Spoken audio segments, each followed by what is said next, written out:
British has won the war.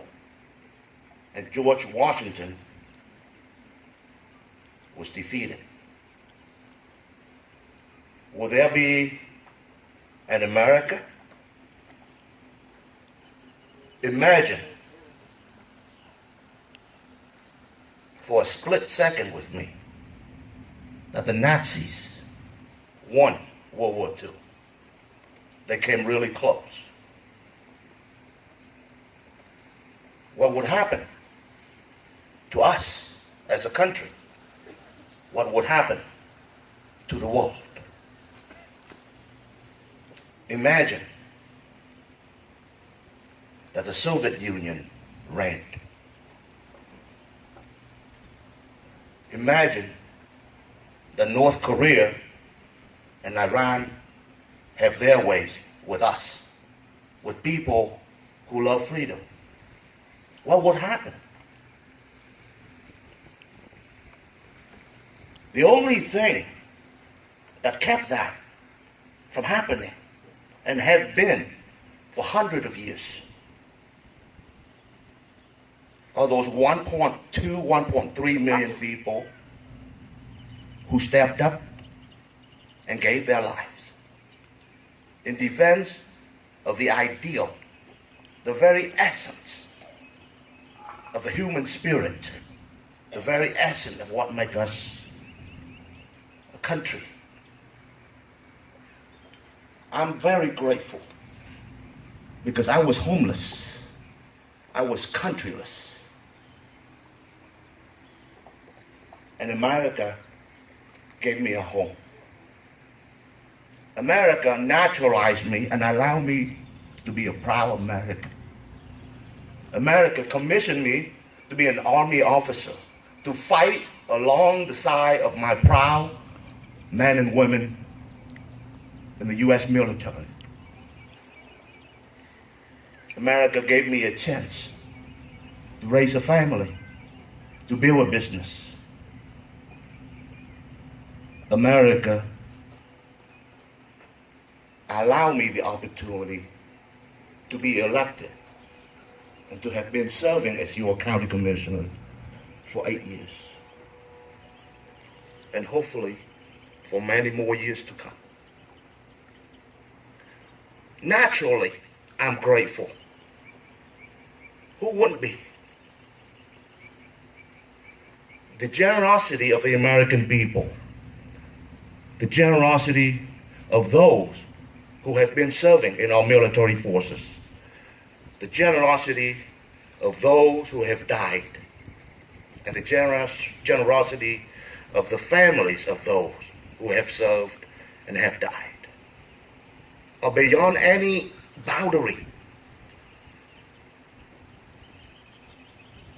If you want to know what things would be like if freedom did not prevail, all you have to do is to turn to one of these veterans of the Republic of Vietnam. These are men and women that have been hardened in battles. They didn't fight one day. They didn't just fight one tour. They did not just fight 1 year, 2 years, 3 years. They fought for 30 years. The only way home for them was either severely wounded or death. When the communists overran Saigon on April 30th, 1975, these men were sent to prison, hard labor camp. Not for 1 year. Many of them, 20, 30 years. Their families suffered. The kids could not go to college because they supported freedom.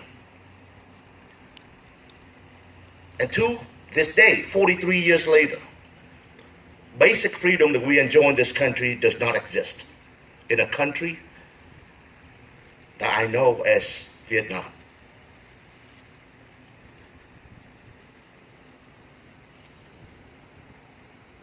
understand beyond any doubt that the freedom and the lifestyle that all of us enjoy today are the direct result of those men and women's sacrifices. Make no mistake about that.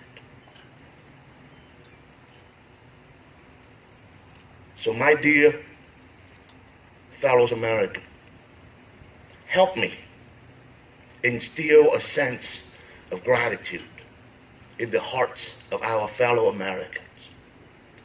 That is the only thing, in my opinion, that will save this country. With gratitude, we will be humble to learn new things, to understand that our success is not a direct result, it's not just a direct result of our own effort. There are other people who have chosen death so that we can enjoy these opportunities. Having gratitude in our heart is critical in maintaining freedom. Without gratitude, we will become ignorant. We will become arrogant, and we will become complacent. Gratitude, a self-awareness of gratitude, a grateful heart, is a true American heart. Freedom is to be free from something. Liberty is to be free to do something. The men and women who have died in battles, they died to keep us from being oppressed by the tyrannies and the dictators of the world. They have given us freedom. We are now free from those dictators. What are we going to do with the liberty that we have? Those men and women over here and there, they can't go into your daily life and fight your battles too. You have to understand and seize the opportunities to serve, to give back. Basic civic responsibilities like voting. The last election, less than 3% of Texans turned out to vote. My dear friends, it's hard to maintain a free republic when only 2 or 3% participate in the democratic process. I urge you not to just show up on Memorial Day and express our gratitude. Even so,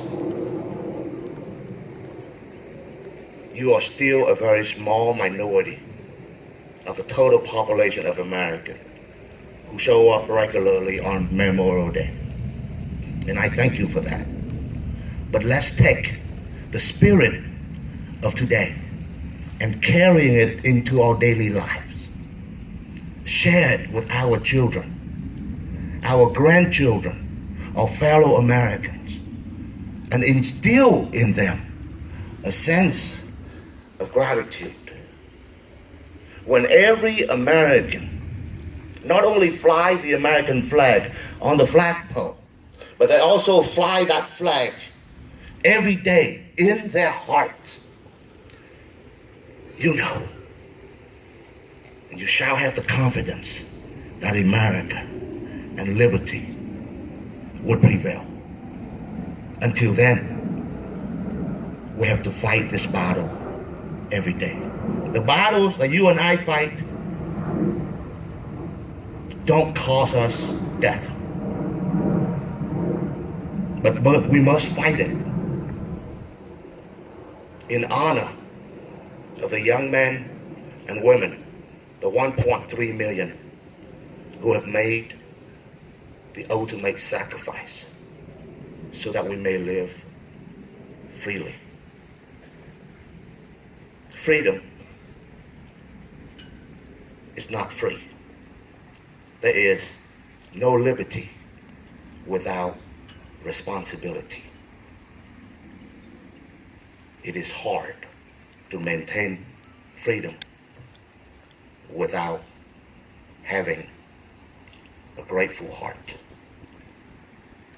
A grateful heart is a true American heart.